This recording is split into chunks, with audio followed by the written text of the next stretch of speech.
తెలంగాణ కేసీఆర్ గారి నాయకత్వం. పెద్దలు గౌరవనీయులు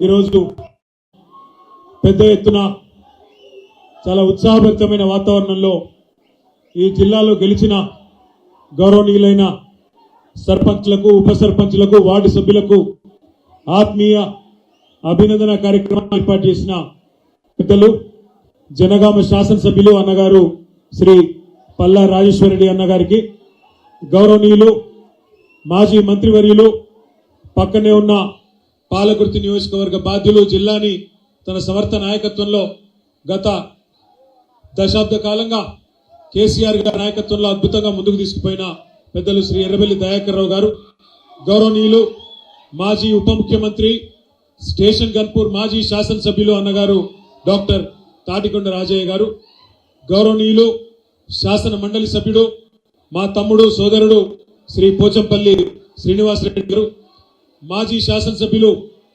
క్రమశిక్షణతో కేసీఆర్ గారు ఒక మాట చెప్పంగానే క్రమశిక్షణతో జనగామ నియోజకవర్గంలో పల్లా రాజేశ్వరరెడ్డి గారి గెలుపు కోసం నిబద్ధతతో పనిచేసిన శ్రీ ముత్తిరెడ్డి యాదగిరి రెడ్డి గారు, వరంగల్ మాజీ శాసనసభ్యులు తమ్ముడు శ్రీ నన్నపనేని నరేందర్ గారు, తమ్ముడు మొన్ననే గ్రాడ్యుయేట్ ఎన్నికల్లో ఎమ్మెల్సీగా పోటీ చేసిన శ్రీ ఏనుగుల రాకేష్ రెడ్డి గారు, అట్లాగే వేదిక పైన ఉన్న శ్రీమతి ప్రేమలతారెడ్డి గారు, అట్లాగే వేదిక పైన ఉన్న గౌరవనీయులైన జిల్లా మన మాజీ మున్సిపల్ చైర్మన్ సోదరి శ్రీమతి జమున గారు, అట్లాగే సంపత్ గారు, పల్లా సుందరరామ్ రెడ్డి గారు,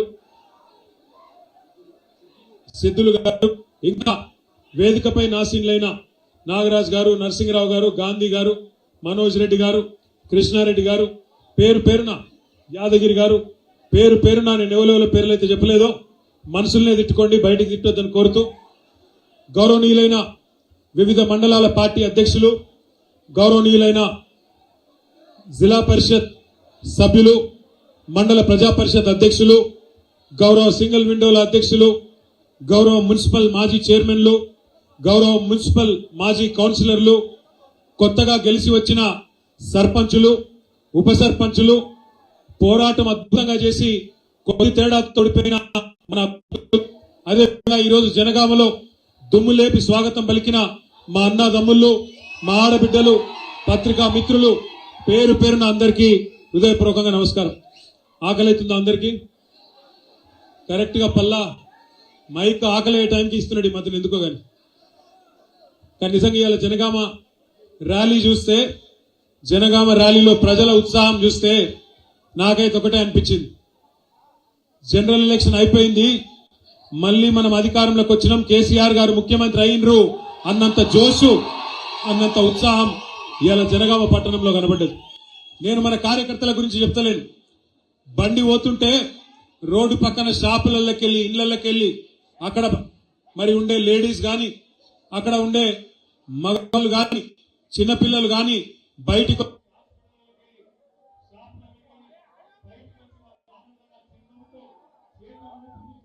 చూసి చప్పట్లు కొడుతుంటే తప్పకుండా నాకు ఒకటే అనిపించింది, కాళోజీ నారాయణరావు గారు చెప్పినారు, ప్రజాకవి కాళోజీ గారు ఒకనాడు చెప్పినారు, ఎప్పుడైనా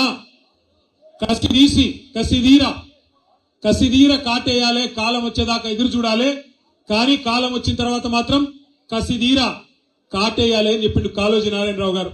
ఇలా ప్రజలు ఎదురు చూస్తున్నారు, ఎప్పుడు ఎన్నికలు వస్తాయి, ఎప్పుడు కారు గుర్తు మీద అభ్యర్థులు వస్తారు, ఎప్పుడు కేసీఆర్ గారు తిరిగి రాష్ట్రానికి బాధ్యత చేపట్టాలి అనే ఒక కసితో ప్రజలు ఎదురు చూస్తా ఉన్నారు. ఇలా కసి జనగామ పట్టణంలో ప్రతి ఒక్కరి ముఖంలో నాకు కనబడ్డది. నేను బలంగా నమ్ముతున్నా, సమర్థవంతమైన నాయకులున్న కాడ అద్భుతమైన ఫలితాలు జనగామ జిల్లాలో వచ్చినట్టే ఇక్కడ రాజేశ్వరరెడ్డి గారు, రాజయ్య గారు, దయాకర్ రావు గారి నేతృత్వంలో 150 మంది సర్పంచ్లను గెలిపించుకోవడం అంటే గట్టిగా ఇక్కడికి వచ్చిన కార్యకర్తలకు అందరం చప్పట్లతో అభినందన చెప్పాలని చెప్పి నేను కోరుతా ఉన్నా. పెద్ద పెద్ద నాయకులు 10 ఏళ్లలో ప్లీజ్ మొత్తం మాట్లాడి ప్లీజ్ డిస్టర్బ్ చేయకండి ప్లీజ్. 10 ఏళ్లలో అధికారం ఉన్నప్పుడు అధికారాన్ని అనుభవించిన నాయకులు, 10 ఏళ్లలోనే తెలంగాణ ఉద్యమంలో పాత్ర లేకపోయినా, ఉద్యమం కోసం ఏనాడు ఏం చేయకపోయినా ఎంపీ అయిండ్రు, ఎమ్మెల్సీ అయిండు. మాటలు కార్డులు అని చెప్పి కాంగ్రెస్ తో గెలవబడి 170 గెలుచుకోవడం అంటే ఇది మీ విజయం తప్ప ఇది ఇక్కడ వేదిక మీద కూర్చున్న విజయం కాదు. ఏమనుకోవద్దు వేదిక మీద కూర్చున్నది. ఎందుకంటే నిజంగా కూడా గెలుపు మీది. కేసులు పెడుతుండ్రు. సోషల్ మీడియా పోలీసులు ఇంటికి వస్తాను, పోలీసులు ఇంటికి వచ్చి మన పిల్లగాళ్ళని బెదిరిస్తాను.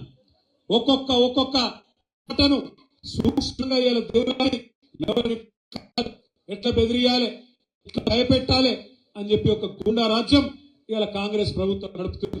కానీ వాళ్ళు మర్చిపోతున్నారు, ఇది ఓరుగల్లు, మీరు వరంగల్ బిడ్డలు. సాకలి అమ్మ పుట్టిన గడ్డ ఇది. షేక్ బందగి దొడ్డి కొమ్మయ్య పుట్టిన గడ్డ, సర్వాయి పాపన్న పుట్టిన గడ్డ ఇది. ఈ గడ్డ మీద రాణి రుద్రమ పుట్టిన ఈ గడ్డ మీద, సమ్మక్క సారక్క పుట్టిన ఈ గడ్డ మీద ఈ ఉడత ఊపులకు ఎవడు భయపడడని చెప్పి ఆ హౌలగాడు రేవంత్ రెడ్డికి మనం యాద్ చేయాల్సిన అవసరం ఉన్నది. నేనేదో కోపం మీద అంటలేను, హౌలగాడు అని ఉత్తగానే అంటలేను. నేను తెలిసే అంటున్నా, కేయాలనే అంటున్నా. ఎందుకు హౌలగాడు అంటున్నా అంటే, సరే జర నన్ను మాట్లాడినని దండం పెడతా, జర మీ లొల్లి పని చెప్పి, జర గొంతు పోయింది, సర్దయింది, జ్వరం ఉంది, ఏమనుకోకుర్రి, జర్రా ప్లీజ్. మీరు జరగ వాళ్ళు డిస్టర్బ్ కాకుండా చూడుంటా, జరగ ఉంది మీకు దండం పెడతారా? ఆగు ప్లీజ్. ఎందుకంటున్నా అంటే, ఈ ముఖ్యమంత్రికి వాళ్ళు తెలియదు, వీళ్ళు తెలియదు, ఏం తెలియదు పాపం. అడ్డిమారి గుడ్డి దెబ్బల పేమెంట్ కోటాల నెలకు 100 కోట్లు కట్టుకుంటే ఢిల్లీకి 6,000 కోట్ల ఒప్పందం చేసుకొని రాహుల్ గాంధీకి మూటలు మోసుడు తప్ప మన్ను కూడా తెలియదు నాకు. ఎందుకంటారా? ఎందుకు అవలగాడు అని అంటుతాయని అనలే, కోపం మీద అనలే. మొన్న మాకు శాసనసభలో ఈ మునగాడు నీళ్ల గురించి చర్చ పెడతాడట, కేసీఆర్ కు నీళ్ల గురించి చెప్తాడట. ఎవడు? రేవంత్ రెడ్డి. ఏ రేవంత్ రెడ్డినా ఏ వాగ్ ఎక్కడుందో తెలియదు, ఏ వంక ఎక్కడుందో తెలియదు, ఏ వాగ్ ఎక్కడుందో తెలియదు, ఏ వంక ఎక్కడుందో తెలియదు, ఏ డొంక ఎక్కడుందో తెలియదు, ఏ చెరువు ఎక్కడుందో తెలియదు, గోదావరి ఎక్కడుందో తెలియదు, కృష్ణ ఎక్కడుందో తెలియదు. మనం అడుగుతాను అధికారులను ముసబెట్టు, దేవాదిలో గోదావరి కిందికే వస్తుంది కదా అని అడుగుతాను. గంట తెలియదు. దేవాదిలో గోదావరి ఉందా, కృష్ణలు ఉందా, బంగాళాఖాతం ఉందా, దాని కూడా ఎక్కలేదు. నీకు బ్రజేష్ కుమార్ ట్రిబ్యునల్ కు బచావో ట్రిబ్యునల్ కు తేడా తెలియదు. మన స్వాతంత్ర దినోత్సవంలో చెప్తున్నాడు ఈ మునగాడు. స్వాతంత్ర దినోత్సవం రోజు ఒక ముఖ్యమంత్రి మాట్లాడే మాటలు ఎంత ఆలోచించి మాట్లాడాలి, ఎంత పొదుపుగా మాట్లాడాలి. ఈ మునగాడు చెప్తున్నాడు హైదరాబాద్ లో ఏమని, డాక్రా నంగల్ ప్రాజెక్టు తెలంగాణలో ఉన్నది ఏం చెప్తున్నాడు. డాక్రా నంగల్ ప్రాజెక్ట్ ఎక్కడున్నది? ఉత్తర భారతదేశంలో హిమాచల్ ప్రదేశ్ లో ఉన్నది. దాన్ని మరి ఈయన ఎప్పుడు గుంజుకొచ్చిందో ఇక్కడికి నాకైతే ఎక్కలేదు. ఈ మునగాడట డాక్రా నంగల్ ఎక్కడుందో తెలియనోడు. చెక్ డ్యాములు ఇలా పటాకులు వేసిపోతున్నట్టు పేలిపోతుంటే కళ్ళ పగించి చూసే సన్నాసి దీనినట్టు మనకు నీళ్ల గురించి చెప్తాడు. కృష్ణా నీళ్లు, గోదావరి నీళ్లు, ఇలా 65 ఏళ్ళు పెద్ద పీకి పందిరేసిండ్రు. ఈయన వచ్చి చెప్తాడట కాంగ్రెస్ వాళ్ళ తరఫున మేము ఇది చేసినాం అది చేసినాం అని. ఇంకా ఆపాడు కానీ మేము కూర్చో అన్నారు. మీరు ఒక్క మాట నేను దయచేసి ఆలోచించుకొని కోరుతున్నాం. 2 ఏళ్ళు అయిపోయింది కాంగ్రెస్ వాళ్ళ ప్రభుత్వం వచ్చి. ఎన్ని అడ్డమైన మాటలు చెప్పిండ్రు, ఎన్ని అబద్ధాలు చెప్పిండ్రు, చెప్పి ఏ రకంగా ప్రజలను మోసం చేసిందో ఒక్కసారి యాద్ చేసుకోండి. ఇలా సిగ్గులేని మాటలు, తెల్లారు లేస్తే పనికిమాలిన రోత కూతలు తప్ప ఒక్క మంచి పని 2 ఏళ్ళని జరిగిందా ఆలోచన చేయండి. జనగామ జిల్లా అంటేనే ఇలా నేను మొత్తం పరీక్ష వాటి చూసుకుంటూ వచ్చిన, పెంబర్తి కాడికి వెళ్ళి ఇక్కడి దాకా అది చూస్తా ఉంటే ఎరువుల దుకాణాలు ఎన్ని ఉన్నాయి, ఎంతమంది రైతులు రోడ్ల మీద ఉన్నారు, ఎంతమంది ఎట్లున్నారని చెప్పి లెక్క పెట్టుకుంటూ వచ్చిన. ఆగ్రోస్ దుకాణాలు ఎక్కడెక్కడ ఉన్నాయి, ఫర్టిలైజర్ దుకాణాలు ఏడాది మీద చూసుకుంటూ వచ్చిన. నిజంగా పరిస్థితి రైతులది ఎక్కడికెళ్ళి ఎక్కడ పోయింది ఆలోచన చేయండి. కేసీఆర్ గారు ఉన్నప్పుడు ఆటో ఇంకొకరిని పైసలు ఇస్తే చాలు, పొలం కాడ బావి కాడికి వచ్చి ఎన్ని బస్తాలు కావాలంటే అన్ని బస్తాలు బావి కాడ వేసిపోతుండే. నేను చెప్పేది కరెక్టేనా? ఇవాళ ఏమైంది రైతు పరిస్థితి? కాంగ్రెస్ వాళ్ళ నమ్మిన పాపానికి యూరియా కోసం ఈ చలికాలంలో పొద్దున ఆరికి లైన్ కట్టాలి. మధ్యాహ్నం అయిందంటే పిండి కోవాలంటే ఆడ చెప్పులు ఇచ్చిపెట్టి లేదా రాళ్లు పెట్టి రాళ్ల కింద ఆధార్ కార్డు పెట్టి దేవుడికి దండం పెట్టి నేను వచ్చేదాకా మళ్ళా నా జాగా వ్యాపారం సాగి చెప్పి పోవాలి. అట్లాగే సాయంత్రం దాకా ఉండాలి, అవసరమైతే 2 రోజులు లైన్లో నిలబడే పరిస్థితి ఇలా మళ్ళీ కాంగ్రెస్ వాళ్ళు వచ్చినాక వచ్చింది. ఒక ప్రాబల్యం ఏముంది, వెనకటి రోజులు మళ్ళా వేస్తామన్నాడు రేవంత్ రెడ్డి, నిజంగానే తెచ్చింది. మళ్ళా గవే కరెంటు కోతలు, గవే యూరియా బస్తాల కోసం లైన్లు, గవే ముష్టి యుద్ధాలు, మళ్ళా గవే స్టార్టర్లు వాలుడు, మోటార్లు వేలుడు, మళ్ళా వెనకటి రోజులు ఇప్పటి తిరిగి వచ్చినాయి. వెనకటి రోజుల్లో కాంగ్రెస్ ఉన్నప్పుడు రైతు బంధు లేదు, రాబంధు కాలం ఉండే, మళ్ళా గవే రాబంధు కాలం మళ్ళా తీసుకొచ్చింది. ఊళ్ళో అందుకే ఇలా రైతులు గొడగొడ ఏడుస్తున్నారు, బాధపడుతున్నారు. అయ్యో పాలిచ్చే బర్రెను పక్కకు పెట్టి తన్నే దున్నపోతుని తెచ్చుకున్నాం, ఏం చేసుకోవాలి ఏం చేయాలి అని చెప్పి ఇలా బాధపడతా ఉన్నారు. నేను చెప్పేది వాస్తవం, నాకంటే బాగా మీకు ఎరుక. ఇవాళ ఒక మైకు తీసుకుపోయి నాయకులు బాధపడుతుండొచ్చు. మా తమ్ముడు శ్రీనివాసరెడ్డి అన్నాడు, కొద్దిగా గట్టిగా మాట్లాడండి, కాంగ్రెస్ నా కొడుకులారా ఎక్కడున్నారు రా. నేను అంటున్నా, మేము మాట్లాడి తక్కువ మాట్లాడుతున్నాం. ఇవాళ మీరు మైకు తీసుకుపోయి ఎవరన్నా ఒక ఊర్లలో ఒక రైతు ముఖం కూడా పెట్టి, రైతు మూతులు కూడా పెట్టుర్రి, లేదా ఒక ఊళ్ళ దగ్గర పెట్టండి, పెన్షన్ల దగ్గర పెట్టండి. ఇన్ని రకాల తిట్లు తిడుతున్నారంటే అమ్మతో తెలుగు భాషలో ఇన్ని తిట్లుంటాయని నాకు కూడా తెలియదు. గన్ని రకాల తిట్లు తిడుతున్నారు. ఇంకోడు సిగ్గు శరం ఉన్నోడైతేనేమో ఆయనతో ఒక బకెట్లో నీళ్లు దొట్టుకొని ఆయన దుంకి చచ్చిపోతుండే. కానీ రేవంత్ రెడ్డి కదా, సిగ్గు ఇజ్జతు మానం ఏమి లేవు. చెప్పిన అబద్ధాలు మర్చిపోయిండు, 6 గ్యారెంటీలు 100 రోజులు అన్న డైలాగులు మర్చిపోయిండు, ఇజ్జత్ తక్కువ మాటలు మాట్లాడుతుండు. ఇలాగ మొన్న చెప్తున్నాడు కేసీఆర్ను ఉరిదీయాలన్నట, కేసీఆర్ను ఉరిదీయాలన్నట. ఎవడు చెప్తుండు? ఈ బడివే రేవంత్ రెడ్డి గాడు కేసీఆర్ను ఉరిదీయాలని మాట్లాడుతున్నాడు. ఎందుకు తీయాల ఉరి? దశాబ్దాల కళ నీ కాంగ్రెస్ పార్టీ 1952 నుంచి తెలంగాణను పీడించి 56లో బలవంత పెళ్లి చేస్తే, ఇష్టం లేని ఆంధ్రకు తెలంగాణకు ఇష్టం లేని పెళ్లి చేస్తే, 68లో 370 మందిని చంపితే, 71వ సంవత్సరంలో 11 మంది పార్లమెంట్ సభ్యులను తెలంగాణ ప్రజలు గెలిపిస్తే కూడా వాళ్ళని ఆనాడు కూడా కొనుక్కుంటే, మళ్ళా 2004లో మాటిచ్చి 14 దాకా సావగొట్టి 1000 మంది ప్రాణాలు తీస్తే, వాటన్నిటికీ వ్యతిరేకంగా కొట్లాడి ఆఖరికి సావు నోట్లో తలబెట్టి తెలంగాణను తెచ్చినందుకు ఆ కేసీఆర్ గురేయాలి. ఎందుకు గురేయాలి? తెచ్చిన తెలంగాణను భారతదేశంలో 73,000 కోట్లు, 1 కాదు 2 కాదు, 11 పంటలకు 73,000 కోట్ల రూపాయలు 70 లక్షల మంది రైతుల ఖాతాల్లో రైతు బంధు రూపంలో వేసినందుకు వేస్తావా ఊరి? లేదా భారతదేశంలో కాదు ప్రపంచంలో ఎక్కడ లేని విధంగా ఒక రైతు చచ్చిపోతే 5 లక్షల రైతు బీమా ఇచ్చినందుకు వేస్తావా ఊరి? దేనికేస్తావు? 15 లక్షల మంది ఆడపిల్లలకు కళ్యాణ లక్ష్మి, షాదీ ముబారక్ పేరు మీద లగ్గాలు చేయించినందుకు వేస్తావా మేనమామ లెక్క? లేకపోతే 15 లక్షల మంది ఆడపిల్లలకి గర్భం దాలిస్తే ఇంటికాడ బండ్ల గుసబెట్టుకొని హాస్పిటల్కు తీసుకుపోయి మగబిడ్డ పుడితే 12,000, ఆడపిల్ల పుడితే 13,000 కేసీఆర్ కిట్ ఇచ్చి మళ్ళా ఇంటికాడ దిగబెట్టినందుకు ఇస్తావా? ఎందుకు వేస్తావు ఊరి? 2 సార్లు రుణమాఫీ చేసినందుక? లేదా భారతదేశంలోనే మొత్తం వ్యవసాయ ఉత్పత్తుల్లో టాప్ లో పంజాబ్ ను, హర్యానాను వెనుకకు నెట్టేసి అగ్రభాగాన్ని నిలబెట్టినందుకు ఊరేస్తావా? లేదా ఇంటింటికి నల్లా పెట్టి మా ఆడబిడ్డలు కిలోమీటర్లు నడుచుకొని నీళ్లు తెచ్చుకునే గోస తప్పించినందుక? ఊరూరికి మిషన్ భగీరథ ట్యాంకులు కట్టించినందుక? ఎందుకు పెడతావు ఊరి? ఏం అక్కర ఉన్నది కేసీఆర్ను ఉరిదీసేది? ఇవాళ ఎవరిని ఉరిదీయాలి? నిజానికి 420 హామీలు ఇచ్చి, ఇక్కడనే వరంగల్, ఎక్కడనే కాదు, ఇక్కడనే వరంగల్ పక్కకే రాహుల్ గాంధీని తీసుకొస్తే ఆయననేమో లీడర్ కాదు, రీడర్. ఏం రాసిస్తే గది చదువుతాడు తప్ప ఆయన మన్ను కూడా తెలియదు. కాగితం మీద ఏం రాసిస్తే కూడా చదువుతాడు, పీక్తాడు. టీవీలలో వార్తలు చదువుతారు చూడు, గట్లా ఏదో రాయంగానే చదవాలి పోవాలి, ఏం ఎరకలేదు. ఆయన వచ్చిండు రాహుల్ గాంధీ, ఇక్కడనే వరంగల్కి వచ్చిండు. రైతుల మీటింగ్ పెట్టిండు. ఏం చెప్పిండు రైతుల మీటింగ్లా? కేసీఆర్ 10,000 ఇస్తుండు, మేము 15,000 ఇస్తాం రైతు బంధు అన్నారు. అన్నారా లేదా? ఇచ్చిర్రా మరి ఇళ్ళ మొక్కలకు? ఎన్నిసార్లు ఎగ్గొట్టిండు రైతు బంధు? 2 పంటలకు రైతు బంధు ఎగ్గొట్టిండు. ఇవాళ కూడా ఎంత ఇస్తున్నాడు? 12,000 అట. 15,000 ఇస్తా అన్నాడు, 12,000 బోనస్ ఇస్తా అన్నాడు ప్రతి పంటకు. మొక్కజొన్న వేసినా, పత్తి వేసినా, వరి అయినా, ఏదైనా సోయా అయినా, దేనికైనా 500 బోనస్ అన్నాడు. వస్తుందా బోనస్?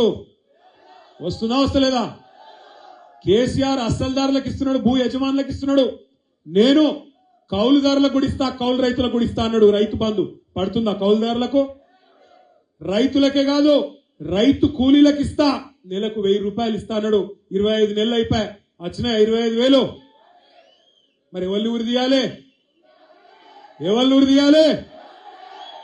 రేవంత్ రెడ్డిని కాదు. రేవంత్ రెడ్డిని చాలా చేయాలి కానీ రేవంత్ రెడ్డి లాగుల తొండలు ఇడిచి పెడదాం తర్వాత. కానీ ఊరి తీయాల్సింది రాహుల్ గాంధీ అని హౌలగాన్ని. ఈ హౌలగాన్ని మన మీద రుద్దినా ఆ హౌలగాన్ని ఉరి తీయాలి.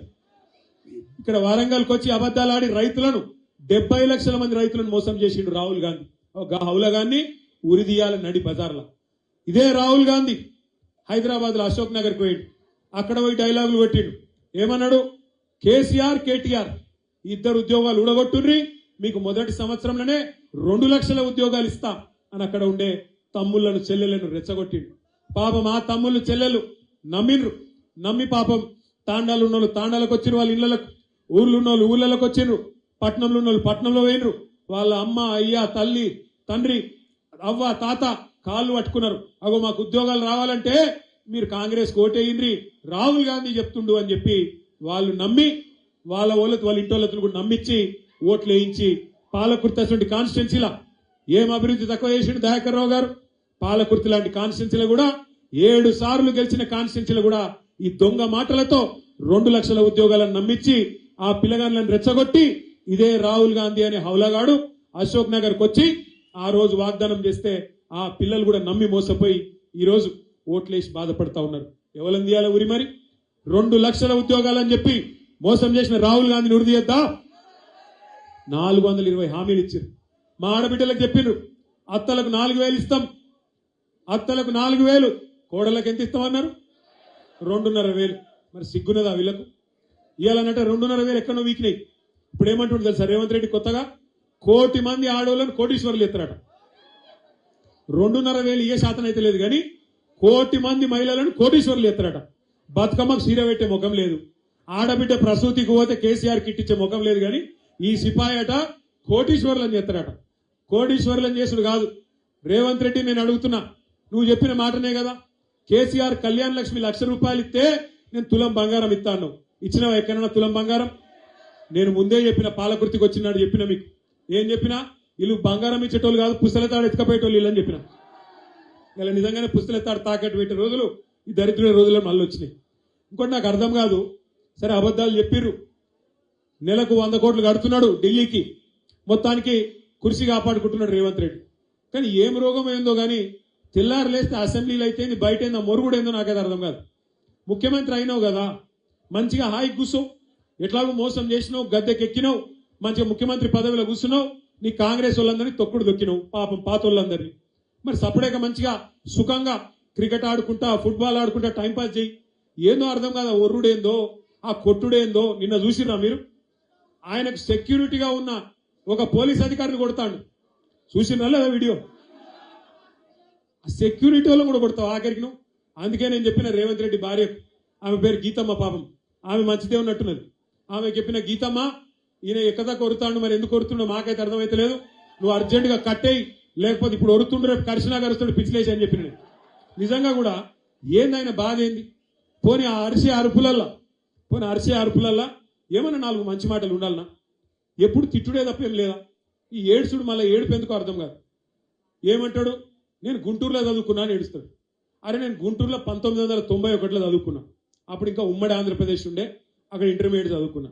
మా అమ్మ అయ్య నన్ను చదువుకునే దానికి పంపించారు, నేను బుద్ధిమంతులు లేక చదువుకున్నా. నువ్వు ఆవార తిరుగుడు తిరిగితే నేనేం చేయాలరా భయ్? నాకు అర్థం కాదు. నువ్వు ఆవార తిరుగుడు తిరుగుకుంటా, రోడ్ల మీద పెయింటింగ్లు వేసుకుంటా, గలీజ్ పనులు చేసుకుంటా నువ్వు తిరిగితే నీకు చదువు రాకపోతే దానికి నా బాధ్యత ఎట్లయితుంది? పాపం మీ అమ్మాయి కూడా నీకు పంపించారు స్కూల్కు, నువ్వు చదువుకోలే, నువ్వు లంగా సోపతులు చేసినావు, గిట్లా తేలి నువ్వు నేనేం చేయాలి దానికి నా మీద ఎడతాడు.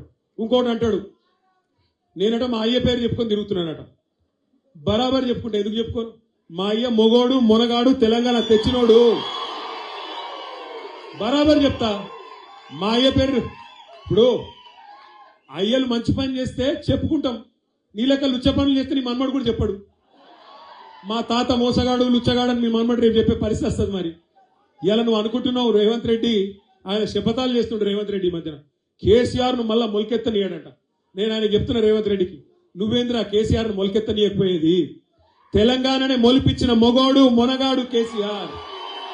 60 దశాబ్దాలు 60 ఏళ్ళు నీ కాంగ్రెస్ పార్టీ తెలంగాణను తొక్కి పెడితే మొలకెత్తదు అని మీరు విర్రవీగితే మీరు కాదన్న తెలంగాణనే ఢిల్లీ మెడలు వంచి మొలిపించినోడు కేసీఆర్. నువ్వేంది కేసీఆర్ని పీకేది? కేసీఆర్ చెప్పు కాలి ధూళి కూడా నువ్వు సమాధానం కావంటావు. ఇవాళ ఏదో అడ్డిమారి గుడ్డి దెబ్బల ముఖ్యమంత్రి అయినవు, ఇంకో 3 ఏళ్ళు టైంపాస్ చేయి. ఇదివరకు కూడా ఉండే కిరణ్ కుమార్ రెడ్డి అని ఇవాళ యాదుకున్నాడు ఎవరికన్నా? ఇట్లనే ఉంటారు, ఇటువంటి వాళ్ళు వస్తారు పోతారు, ఐరగారగాలు. అయ్యేది లేదు, పీకేది లేదు, ఊదు కాలేదు, పీరు లేవది. 4 రోజులు ఎగురుడు దుక్కుడు ఉంటుంది. కాకపోతే ఇక ఉంటారు కదా, ఇప్పుడు కొంతమంది కాంగ్రెస్ వాళ్ళు సర్పంచ్లు అయ్యారు కొత్తగా. ఇక వాళ్ళ ఎగురుడు మామూలుగా ఉండదు. కొత్తగా రేబాన్ కళ్ళద్దాలు పెట్టుడు, కొత్తగా కడక్ అంగి చేసుడు. ఎమ్మెల్యే మావాడే మీకు ఎరికేనా? గట్లనే వీడు కూడా హౌలగాడు. కొద్దిగా ముఖ్యమంత్రి పదవి రాగానే గింత మిడిసి పాట. మేము కూడా చేసిన ప్రభుత్వం 10 ఏళ్ళు. నేను ఇంకొక మాట అడుగుతున్నా, అరే నీకు దండం పెడతా కూర్చోరా తమ్మి, కూర్చో. ఇంకొక మాట నాకు తెలియక అడుగుతున్నా. మీరు ఒక్కసారి జనగామలో ఇప్పుడు పల్లా రాజేశ్వరరెడ్డి గారు చెప్పారు, అన్నా యూరియా బస్తాలు దొరుకుతలేవని చెప్పారు. వాస్తవం. రాష్ట్రంలో ఒక జనగామల కాదు, మొన్న మహబాద్ పోతే అక్కడ గిరిజన రైతులు వచ్చి చెప్పారు, సార్ షాపులో యూరియా లేదు. మరి యాప్లు ఉంది కదా కదా నేను అడిగింది. యాప్ పెట్టిండట కదా, యాప్ అంటే సార్ షాపులు ఉంటాయి కదా సార్, యాప్లో దొరికేది యాడికెళ్ళి దొరుకుతుంది అని ఆయన అట్ట. ఇప్పుడు షాపులో లేదు, యాప్లో లేదు, కొత్తగా కార్డు అట, గ్యారంటీ కార్డులు అయిపోయినాయట, ఇప్పుడు యూరియా కార్డు అట. లోపల సరుకు ఉంటే కదా, లోపల విషయం ఉంటే, లోపల ఏమైనా ఉంటే యాప్లా యూరియా దొరుకుతుంది. మరి కేసీఆర్ గారు ఉన్నప్పుడు ముఖ్యమంత్రిగా ఈ యాపులు షాపులు ఈ బాధ మనకు లేకుండా ఎందుకో? ఎందుకంటే కేసీఆర్ రైతు, రేవంత్ రెడ్డి లెక్క రియల్ ఎస్టేట్ బ్రోకర్ కాదు. అందుకే రైతు కాబట్టి, రైతు కష్టం తెలుసు కాబట్టే కేసీఆర్ గారు రైతుకు కష్టం తెలియకుండా మీకు టైంకు నాట్లేసే టైంకు మంచిగా మీ ఫోన్లన్నీ టింగు టింగు టింగు అనుకుంటా రైతు బంధు పడుతుండే. ఇవాళ ఎక్కడ కావాలంటే అప్పుడు టైంకు ఎరువులు, టైంకు విత్తనాలు కేసీఆర్ ఉన్నప్పుడు తిప్పలు లేకుండా ఉండే. 24 గంటల కరెంటు బ్రహ్మాండంగా వస్తుండే. ఏ టైం కావాలంటే ఆ టైంలో మోటార్ నడుపుకునే అవసరం ఉండే. లో వోల్టేజ్ ఎన్నడూ లేదు కేసీఆర్ గారు ఉన్నప్పుడు. బ్రహ్మాండంగా రైతుకు కాలం గడిచింది. కానీ ఇవాళ పరిస్థితి ఏంది? ఎంత దారుణంగా ఉన్నది నాకంటే బాగా మీకే ఎరక. చేనేత కార్మికుల గురించి చెప్పిండు పల్లా రాజేశ్వరరెడ్డి గారు. ఒకరు కాదు, ఇద్దరు కాదు, ఇప్పటికి దాదాపు 48 మంది చేనేత కార్మికులు మళ్ళీ కాంగ్రెస్ ప్రభుత్వం వచ్చినాక ఆత్మహత్య చేసుకున్నారు. చేనేత మిత్ర అనే పథకం పోయింది, నేతన్నకు చేయూత అనేది పోయింది. ఒక్కటంటే ఒక్క పథకం కూడా ఇలా అమలు అయితలేదు. ఇక్కడ నుంచి ఒక సోదరుడు జనగామ నుంచి నాకు ఎప్పుడు మెసేజ్ పంపిస్తా ఉంటాడు సోషల్ మీడియాలో, అన్నా మాకు చేనేత రుణమాఫీ అని చెప్పిండ్రు, రుణమాఫీ కాలేదన్నా మాట్లాడండి అని చెప్తున్నాడు. ఆ హౌస్లో పోయి శాసనసభలో మాట్లాడదామంటే అది గౌరవ సభ లెక్క లేదు, కౌరవ సభ లెక్క ఉన్నది. మందబలంతో మీదవాడు ఒర్లుడు తిట్టుడు బూతులు మాట్లాడే ఇవాళ బూతుల సభ తప్ప అదేమన్నా శాసనసభ లెక్క ఉందా? ఒక్కసారి మీరు ఆలోచించాలని చెప్పి నేను కోరుతా ఉన్నా. ఇంకా ఆ సభకు కేసీఆర్ నువ్వు రా అంటాడు. కేసీఆర్ గారు ఒక ప్రెస్ మీట్ పెడితేనే నీ లాగు దడిచిపోయింది. నువ్వు కేసీఆర్ గారి గురించి అసెంబ్లీకి రా రా అంటే ఆయన గిన్న వస్తే గుండాకి అక్కడనే వస్తాడు, ఆయన పొట్టోడు అక్కడనే పోతాడు. మనం చూసినాం, ఇసంటోళ్ళని మస్తుగా చూసినాం. అందుకే మీరెవ్వరు కూడా పెద్ద ఆందోళన పడే అవసరం లేదు. 3 మున్సిపాలిటీలు ఉన్నాయి మీకు జనగామల. మీరు మొన్ననే సర్పంచులు బ్రహ్మాండంగా గెలిపించుకున్నారు, చాలా సంతోషం. 3 మున్సిపాలిటీలు మీకు ఉన్నాయి. 3 మున్సిపాలిటీలు కూడా ఇటు 4 సారి జనగామ, చేర్యాల, గన్పూరు, తొర్రూరు కూడా ఇళ్ళకి వస్తుందా? తొర్రూరు ఇళ్ళకి రాదు. సో మీకు 3 మున్సిపాలిటీలు ఉన్నాయి. మరి 3కి 3 పల్లా రాజేశ్వరరెడ్డి గారి నేతృత్వంలో, డాక్టర్ రాజయ్య గారి నాయకత్వంలో గెలిచి రావాలని, గెలిచి వస్తారని చెప్పి నేను మనస్ఫూర్తిగా విశ్వాసం వ్యక్తం చేస్తున్నాను. అయితే ఒక్క రిక్వెస్ట్, గెలిచిన సర్పంచులు, జెడ్పీటీసీలు మీకు బాధ్యత ఉన్నది. మీ ఎలక్షన్ అయిపోయింది ఇక చాలు, నేను ఇంట్లో వంట అంటే నడవని. పార్టీ అన్నప్పుడు మీకు కూడా బాధ్యత పెడతారు.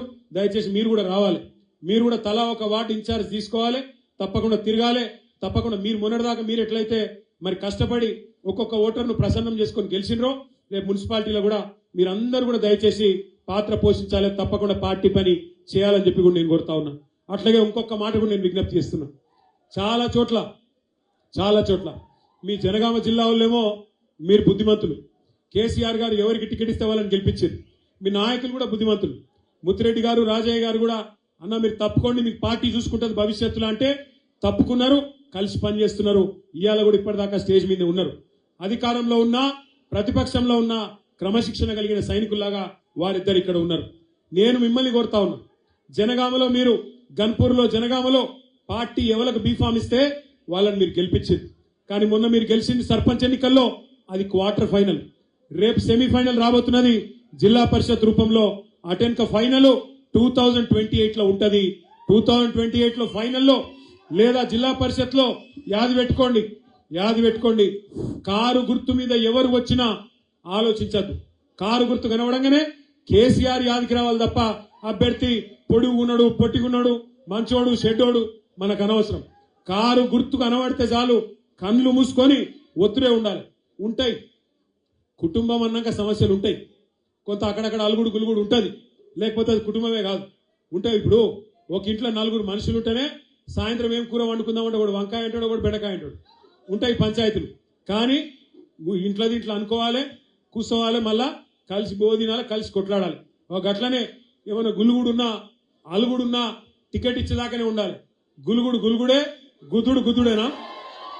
గులుగుడే గట్ల. ఎందుకంటే మళ్ళీ ఇప్పుడు అసలే ప్రతిపక్షంలో ఉన్నాం, మళ్ళీ మన గులుగుడు మన అలుగుడు కాంగ్రెస్ వానికి బీజేపీకి సంధి లేదు కదా. అందుకే దయచేసి నేను కోరేది, బీఫామ్ ఒకరికే వస్తుంది కాబట్టి ఆ వచ్చిన వాళ్ళు తప్పకుండా అన్ని ఆలోచించే వారికి పార్టీ టికెట్ ఇస్తుంది కాబట్టి కళ్ళు మూసుకొని కారు గుర్తు మీద ఎవరుంటే వాళ్ళు కేసీఆర్ అనుకొని ఓటు ఒత్తాలి. రెండో మాట సర్పంచ్ జర ఆగుర్రా భయ్, సర్పంచులు గెలిచిన సర్పంచులకు నా విజ్ఞప్తి, మిమ్మల్ని భయపెట్టే ప్రయత్నం చేస్తారు, మిమ్మల్ని బెదిరించే ప్రయత్నం చేస్తారు. ఏం చెప్తారంటే సర్పంచులకు మీరు కాంగ్రెస్ లో చేరాలి, చేరకపోతే మీకు పైసలు ఇయ్యం, మీకు ఇది ఇయ్యం, అది ఇయ్యం అని బెదిరిస్తారు. నేను మిమ్మల్ని అందరినీ కోరుతున్న ఒకటే గుర్తుపెట్టుకోండి, మీకు సర్పంచులకు ఎవ్వల మేయర్బానితో పైసలు వస్తలేవు. ఎందుకంటే ఒక నియోజకవర్గానికి ఎమ్మెల్యే ఎట్లనో, రాష్ట్రానికి ముఖ్యమంత్రి ఎట్లనో, గ్రామానికి సర్పంచ్ కూడా అట్లనే. కాబట్టి మీకు ఎవ్వల మేయర్బాని అవసరం లేదు. మీకు రాజ్యాంగం ప్రకారం, డాక్టర్ బాబాసాహెబ్ అంబేద్కర్ రాసిన రాజ్యాంగం ప్రకారం మీకు డైరెక్ట్ గా ఫైనాన్స్ కమిషన్ నుంచి మీకు డబ్బులు వస్తాయి. రావాల్సిందే, అది మీ హక్కు, ఎవడి మేయర్బాని కాదు. మీ ఖాతాల మీకు కేంద్ర ప్రభుత్వం నుండి రాష్ట్ర ప్రభుత్వం నుండి వచ్చే పైసలు ఇప్పించే బాధ్యత మాది. ఎందుకంటే అవసరమైతే సుప్రీం కోర్టు కన్నా పోతాం, కానీ మీకు ఎవ్వలకు కూడా మీకు రావాల్సిన పైసలు ఇప్పించే బాధ్యత మాది. ఇలా కాంగ్రెస్ మేయర్బాన్ లేదు, బీజేపీ మేయర్బాన్ లేదు, ఎవరిదేం లేదు. పల్లా రాజేశ్వరరెడ్డి నాయకత్వంలో, దయాకర్ రావు గారి నాయకత్వంలో, రాజయ్య గారి నాయకత్వంలో మీరు నడవండి. తప్పకుండా మీకోసం పార్టీ సుప్రీం కోర్టు దాకా కూడా అవసరమైతే కొట్లాడి మీ నిధులు మీకు ఇప్పిస్తుంది. ఎవరు భయపడొద్దని కోరుతూ ఇక ముంగట ఆగురాబోయి దండం పెడతాం. తర్వాత పేరున మళ్ళొకసారి మీకు ఆకలి అవుతుంది, నాకు అర్థమైంది. ఇంతకంటే ఎక్కువ మీకు ఇక ఇబ్బంది పెట్టకుండా జై తెలంగాణ. షేర్ చేయండి, లైక్ చేయండి, సబ్స్క్రైబ్ చేయండి. మరిన్ని వీడియోల కోసం బెల్ సింబల్ పై క్లిక్ చేయండి.